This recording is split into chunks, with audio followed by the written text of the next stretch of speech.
আসসালামু আলাইকুম।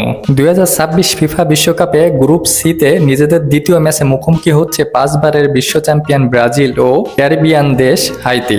প্রথমবারের ম্যাচে মরক্কোর সঙ্গে 1-1 ড্র করেছিল ব্রাজিল। অন্যদিকে স্কটল্যান্ডের কাছে 1-0 ব্যবধান হেরে টুর্নামেন্ট শুরু করে হাইতি।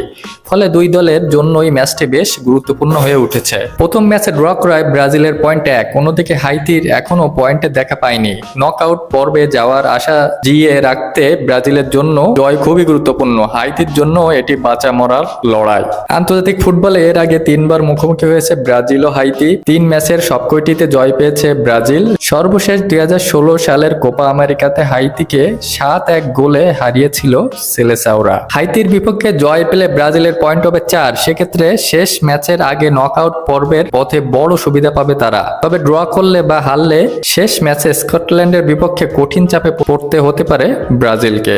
গত ম্যাচে আর্জেন্টিনার হয়ে লিওনেল মেসি করেছিল 3টা গোল, হ্যাটট্রিক করেছেন এবং তার বন্ধু নেইমার এই ম্যাচে কি পারবে মেসির মতো কোনো কিছু করে দেখাতে? পূর্বের পারফরমেন্স বলছে ব্রাজিল হাইতির বিপক্ষে সবসময় ভালো খেলে। সেই ক্ষেত্রে নেইমার যদি এই ম্যাচে নামতে পারে এবং মোটামুটি ফিট হয়েও নামতে পারে, তাহলেও একটা বড় ব্যবধানে জয় পাবে বলে সবাই আশা করছে। এবং এই জয়টা ব্রাজিলের জন্য খুবই দরকার, কারণ এই সি গ্রুপ থেকে পরবর্তী রাউন্ডে যাওয়ার জন্য হাইতির বিপক্ষে জয়ের বিকল্প নাই। এবং এই জয়টা পেলেই উজ্জীবিত হয়ে যাবে ব্রাজিল দর্শকরা এবং ব্রাজিল দলসহ সমর্থকরা। তাই বড়সড় জয়েরই আশা করছে কোচ আনচেলত্তি।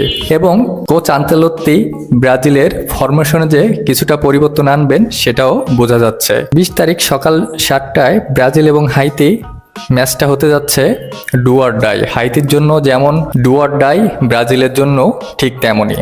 ব্রাজিল যদি হাইতির বিপক্ষে জয় না আসে বা ড্রও করে, তাহলে ব্রাজিলের ভাগ্যের উপর নির্ভর করবে অন্যান্য গ্রুপের ফলাফলের উপর। কারণ 2026 বিশ্বকাপের নতুন 48 দলের ফরম্যাটে 12টি গ্রুপের শীর্ষ 2 দলের পাশাপাশি সেরা 8টি তৃতীয় স্থানধারী দলও রাউন্ড অফ 32-এ খেলার সুযোগ পাবে। তাই হাইতির বিপক্ষে ম্যাচটি ব্রাজিলের জন্য অত্যন্ত গুরুত্বপূর্ণ। জয় পেলে নকআউট পথ অনেকটাই সহজ হয়ে যাবে, কিন্তু ড্র বা হার হলে শেষ পর্যন্ত চাপ বহুগুণ বেড়ে যাবে। তখন রাউন্ড অফ 32-এ ওঠার সমীকরণ হয়ে উঠবে আরো কঠিন। তবে কোচ আনচেলত্তি ঠিকই এই ম্যাচটা বের করে আনবেন এবং বড় ব্যবধানেই জয় তুলে নেবে ব্রাজিল।